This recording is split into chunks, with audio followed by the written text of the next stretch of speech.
your money is not making babies, then what it's doing is dying. It's slowly dying. It's deflating. It's eroding. And really, that really became a process for me is where do I put my money? Welcome to our podcast, and my guest today is Carlos Salguero, right? All right, Carlos, how the heck are you? Thanks for having me, Jack. Appreciate you. I'm doing amazing. Wonderful. Now, Carlos is a serial entrepreneur, has built multiple eight-figure companies, an eight-figure e-commerce company when e-commerce wasn't even a thing yet, then a distribution company, logistics company, a supplement company, marketing. And now you're actually having on track for an absolute empire in multifamily. So, real big hitter here with us. So welcome to the show. Thanks for having me. I know that you've been tremendously successful in multifamily as well. So it's great to spend some time with you and not only talk to you, but learn from you. Thank you very much. Well, let's have some fun together. So first of all, let's start right away. Let's give us a little bit of your background. Sure. Tell us a little bit about you. I'm first generation immigrant to the U.S. I came to this country at 17 years old from Quito, Ecuador. Mm-hmm. My dad impressed on us that the USA was the greatest country in the world, the land of opportunity, and we believed it.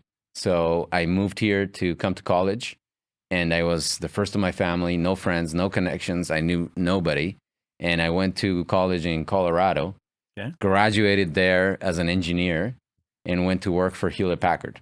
All right. And they were not hiring engineers back in those days, so I ended up working as a free intern for about 6 months before they would hire me.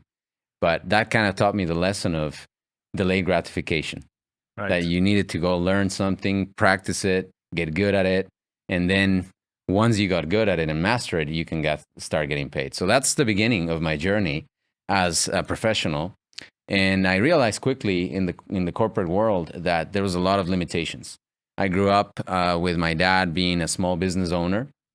He was successful, but not incredibly successful. What did your dad do? He had a printing company. Okay. He started a printing company in his 40s. All right. Bought a machine with a partner, bought out his partner, and then built a printing company that started printing checks for the banks and, things like that. And he made some good money and actually built some real estate, and ended up being that his real estate was worth more than his business ever was, which a lot of people end up realizing that later in life, right? Yeah. So that's how I grew up. Particularly in Latin American countries where there's social network. My wife, as most everyone knows, and the co-founder of our program is from Honduras, Central America, and like the social network in Latin America is just not there. Yeah. So real estate is a big part of making your own social network.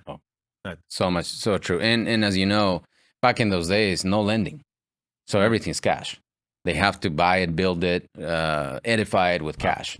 So, incredibly enough, he passed away 4 years ago, but this property that he built took care of him for 20 years after he liquidated his business.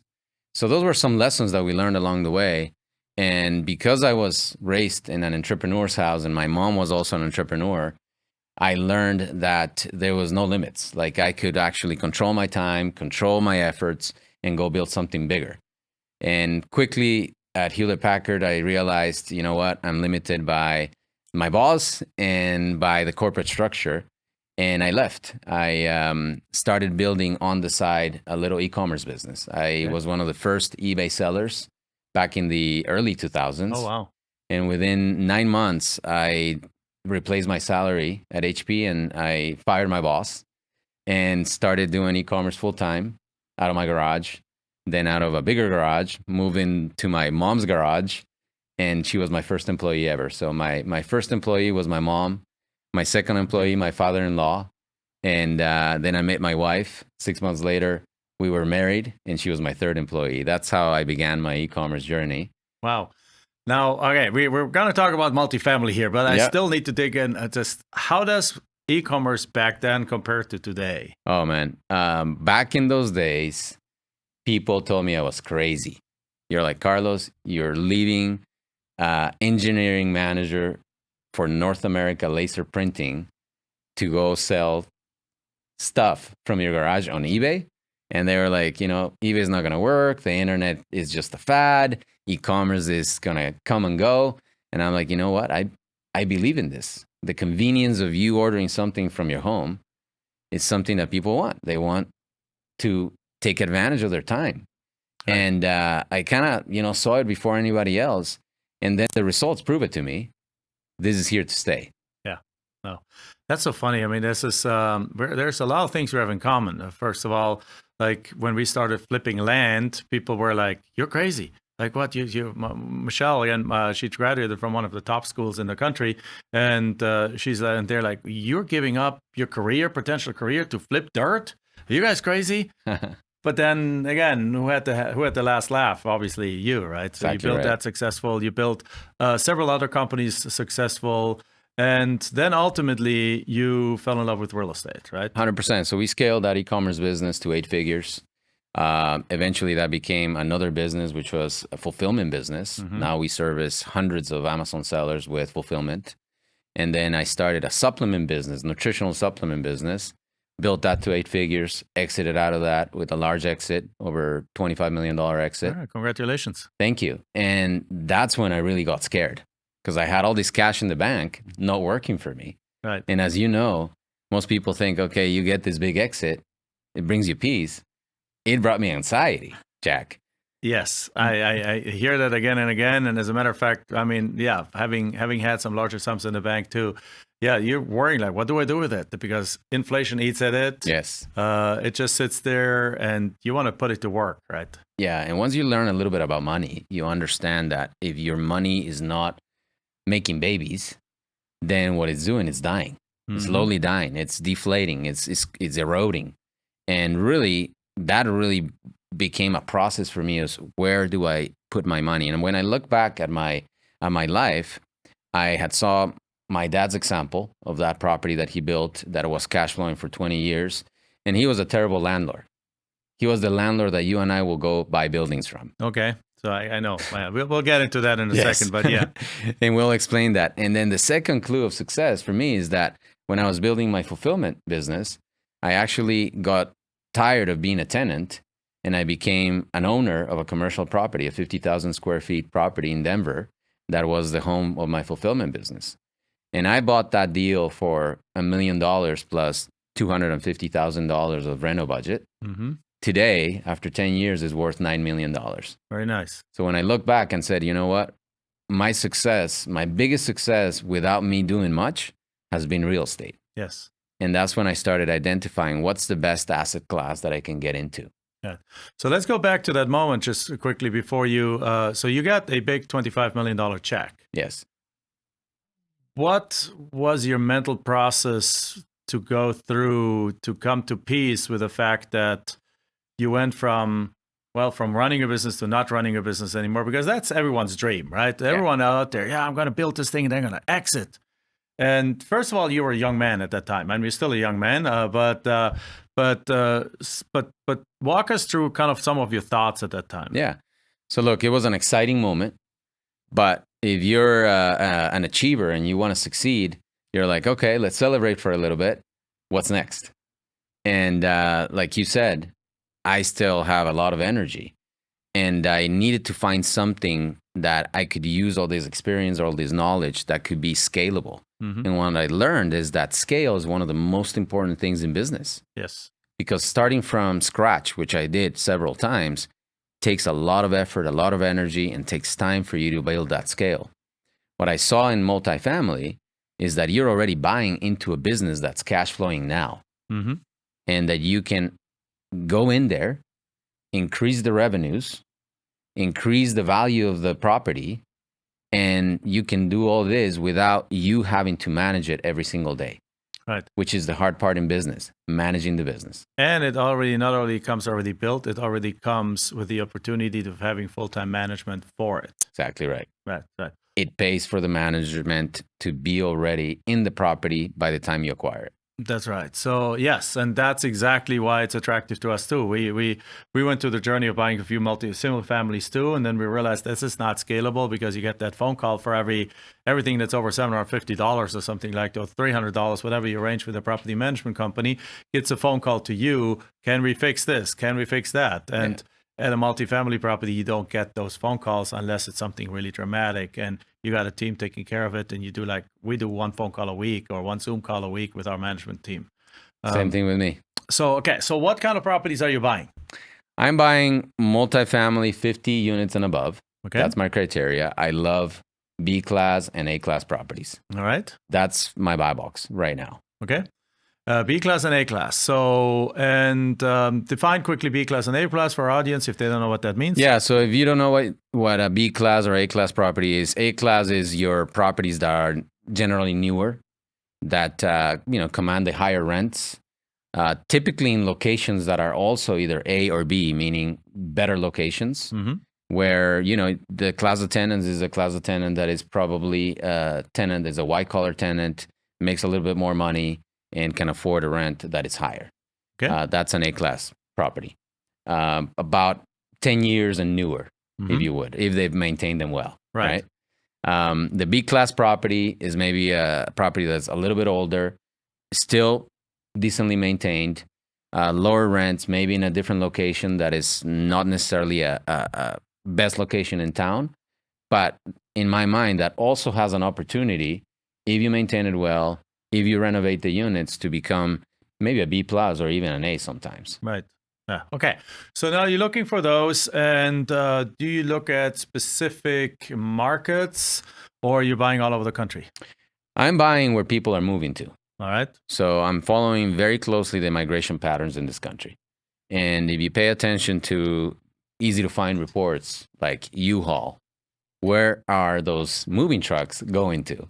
Then you're going to find that a lot of folks are moving to Sunbelt states. Right.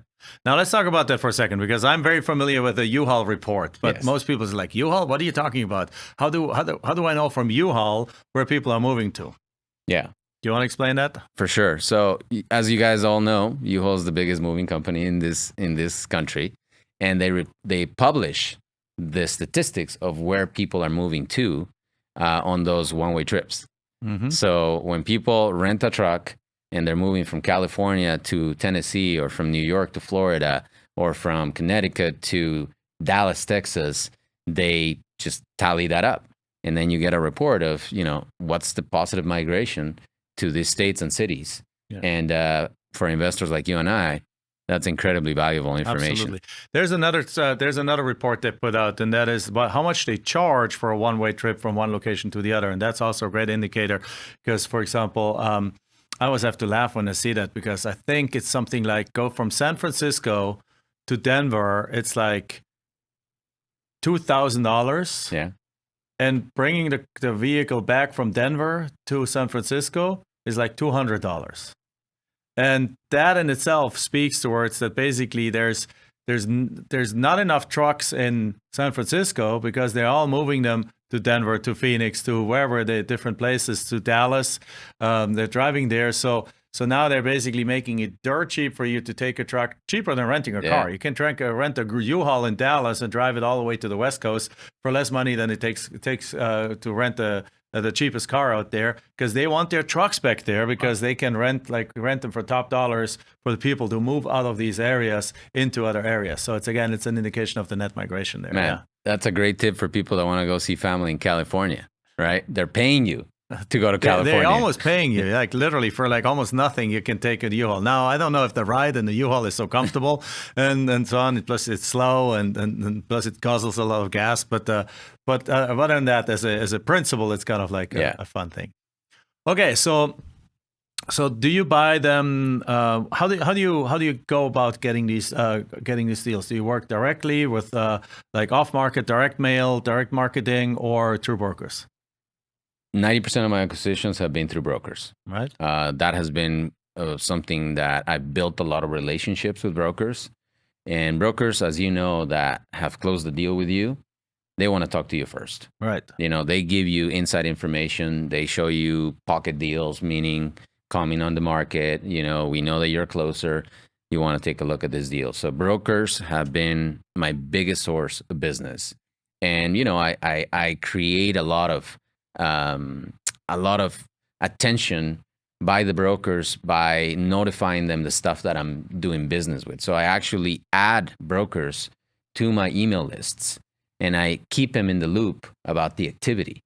And it's just like anything. Brokers want to do business with real players. Right. And that's a way that I've been able to increase my deal flow tremendously. So what kind of things do you keep them in the loop on?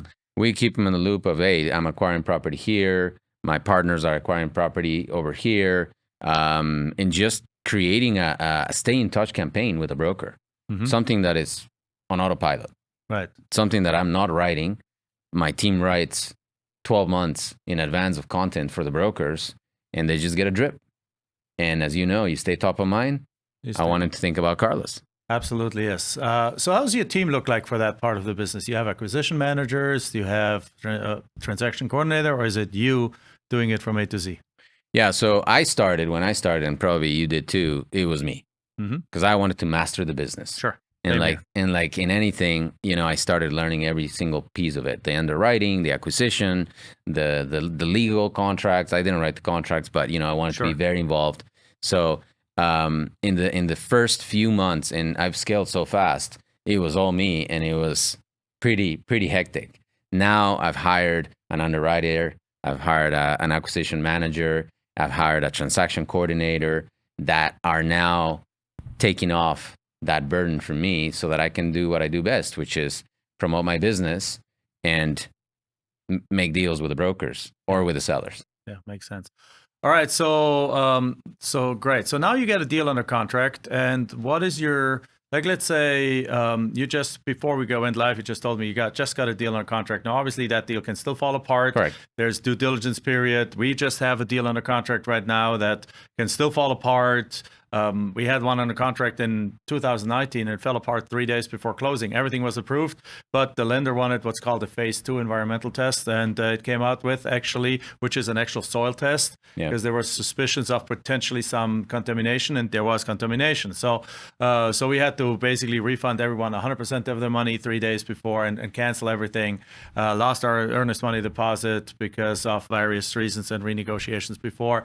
And so things can still happen, but in this particular deal, can we use it as an example? Yeah. So sure. how are you going to structure that deal, for example? Is that a deal are you syndicating the deal with investors? Yeah. So it's a 51 unit deal. And we're syndicating that with investors. So in a syndication, if you don't know what a syndication is, basically an opportunity for investors to come as limited partners with you on a split. And the split can vary from 70-30 to the investors, meaning 70 owned by the investors, third-party investors, and you own 30%. The managers, the general partners, or myself as the sponsor. So that's how we're structuring this deal in particular. It's a 70-30 split. Investors own 70% of the equity. We own 30%. And then the investors get sometimes a preferred return, or in this case, they'll get. Do you know already? Yeah, I know already. So no preferred return. The cash flow in this deal is pretty healthy. And we're projecting about 6% year one, and then it's going to grow from there as we increase the rents and other incomes that we're adding into the property. So in those cases, I've structured them without a pref. Because so it's a clean split, basically. Whatever the property throws off, it's a 70 for the investors, 30 for the managing partners, and so on. Yeah, that's one way to do it. Sometimes people do it with prefs. And then what's the holding horizon that you usually do on your deals? In the newer properties, I want to hold them forever, as long as I can have them. And we do an exit, no exit, meaning that once we've increased the value of the property enough and we can refinance a lot of the cash in it, we refinance, we pay the investors their money. And in that situation, they still retain an equity position in the deal. Since we gave money back, and you might have already experienced this, they're like, Carlos, don't return my money. I want to put it in another deal because they want another income stream. Right, of course. So I love those situations because it creates really a base of investors that want to follow you forever to every deal that you do. Yeah, no, absolutely. We just sent out an email to our investors, and it's like literally almost everyone is like, yeah, I'm in. I was like, okay, great. Yeah. So that's fantastic. So you do those deals then. Now you live in Denver, and this deal is in a different town, right? So how do you typically go about managing particularly if there's some repairs and upgrades and things to be done? How often do you go out to your properties? How often do you check them out? And who do you hire typically to get actually the heavy lifting repairs done if heavy lifting repairs are necessary, or what's typically called CapEx? Yeah, that's a great question. So I really have built a large network that sometimes these deals come to me. In this case, I have a boots on the ground partners, very successful business people here in Phoenix that will own a percentage of that sponsorship table. They will be managing the deal, watching the manager. We hire a property management company that will be doing the day-to-day. And if we have to do renovation, which is the CapEx part that you're talking about, they're the ones that are going to be running that part. And they have experience in construction. They've been house flippers for 15 years. And it's their very first multifamily deal. So it's a perfect arrangement because they're very hungry for their first multifamily deal. I wanted to have boots in the ground partners that will baby the deal. Right. Very nice.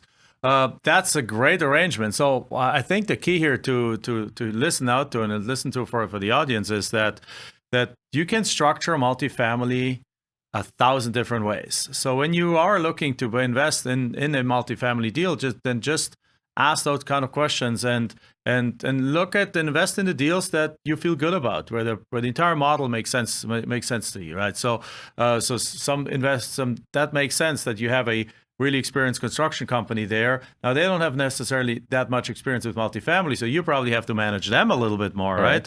To make sure that they don't apply luxury home renovations to that and blow the budget out of the roof, but instead they do it in a very efficient and inexpensive way.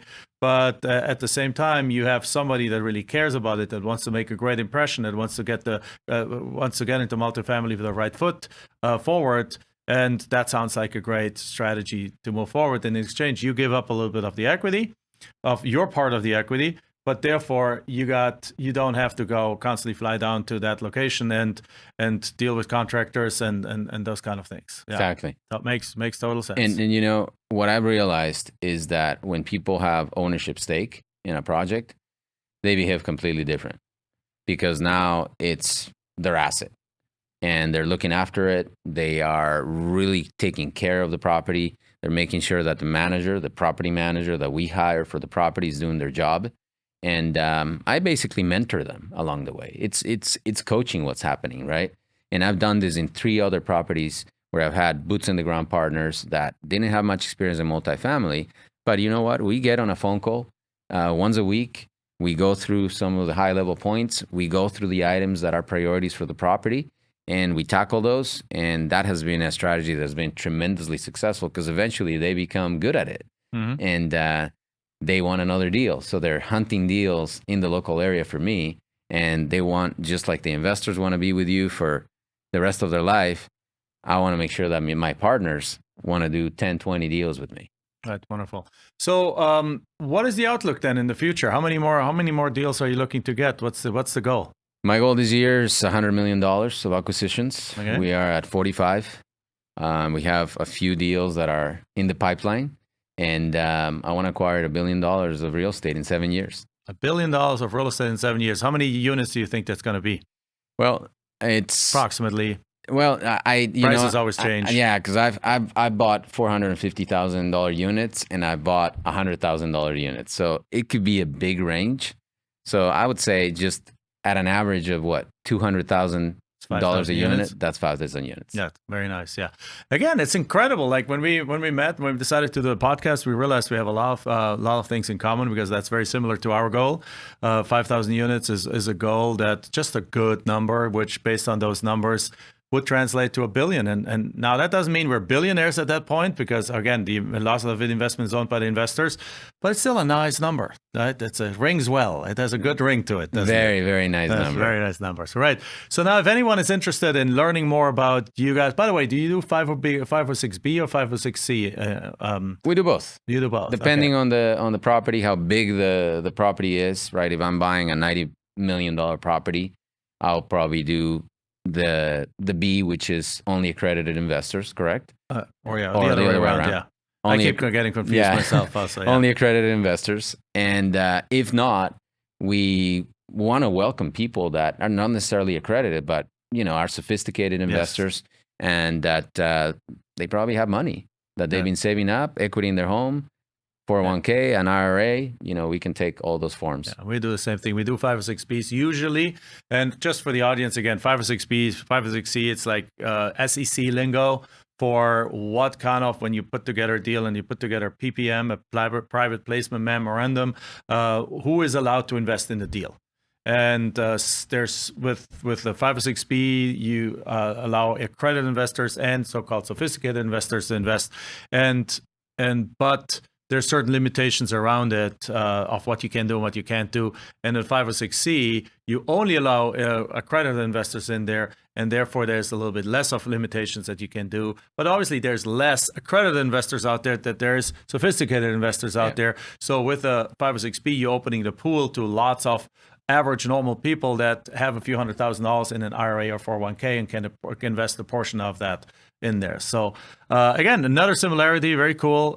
So yeah, if somebody wants to know more about you, wants to analyze your business model, wants to hear about some of the deals, how do they get a hold of you?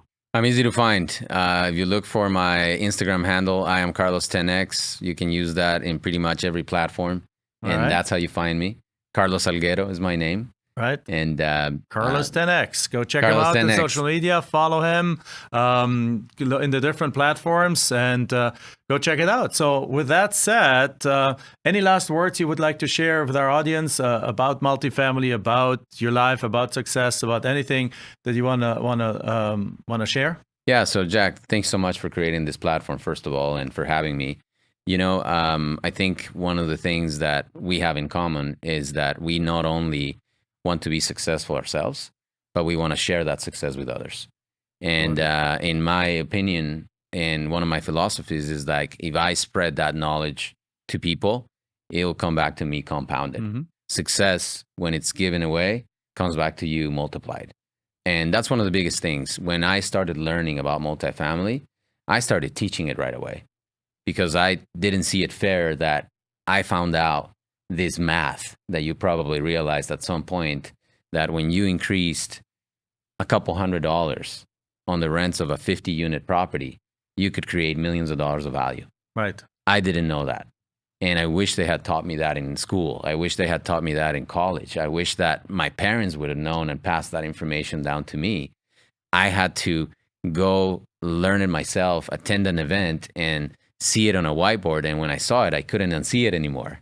Right. And that's really what got me into multifamily in a big way, because I had built so many businesses that I could not create that value just with an extra $100 or a couple $100. Yeah.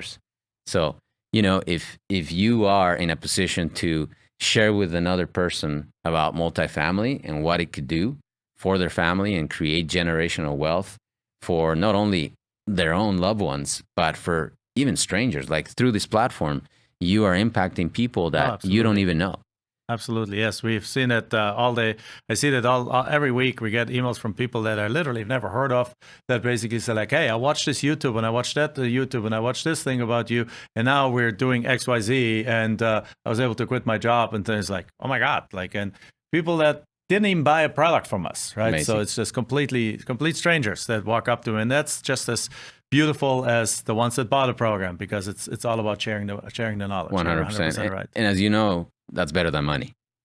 That is good. I like money too, but this is definitely, that's something. Michelle and I always say that at the end of the day, we have it as part of our core values that we want to be transformational with every life that we touch. So, and that affects our employees, that affects obviously the people we teach, the things we teach to. But it also, what it really means is that when we're like 85, we're sitting on some kind of a beach somewhere.